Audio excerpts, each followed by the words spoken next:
નમસ્કાર મિત્રો, તો આ તમે જુઓ કે આપણે આ જે ડાળમનો પાક છે એમાં અત્યારે ઢગલો ફાલ વરસાદના લીધે ખરી ગયો છે અને ડાળામાં પણ એવા ડાઘા પડવા માંડ્યા છે કે જેને આપણે ફૂગ જેને કહી શકાય. તો મિત્રો આ તમે જુઓ કે આપણે આમ અડવિતા ફાલના ઢગલા થઈ જાય છે. તો જે ડાળમ છે એ પણ જે કહેવાય ને કે જો આવડા ડાળમ થયા છે મિત્રો, તમને બતાવું. આ ડાળમ થયા છે અને જે ડાળમ છે મિત્રો તે આ કહેવાય ને કે આ જે ફાલ છે એ બધો ખરવા માંડી ગયો છે અને ખરી જાય ને હજી ખરતો રહેશે.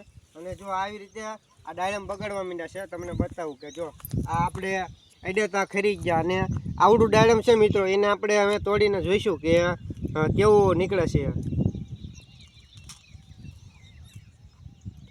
તો મિત્રો એક ભાગ આ સારો નીકળે છે અને આમ તો પાકી જેલું છે જુઓ મિત્રો, પણ આ જે ભાગ છે એ આખો ખરાબ થઈ ગયેલો છે અને અડધું ફડાળ્યું સારું નીકળ્યું છે.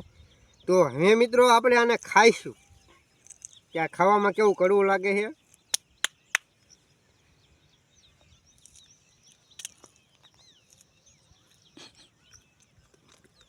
મસ્ત મસ્ત હે. જો એકદમ ગળું ડાળમ છે મિત્રો, તો તમે પણ આવી રીતે વાવી શકો છો અને 1 થી 2 વર્ષમાં આપણને ડાળમના જે ફળ છે એ આવવાનું ચાલુ થઈ જશે. તો જય કિસાન મિત્રો.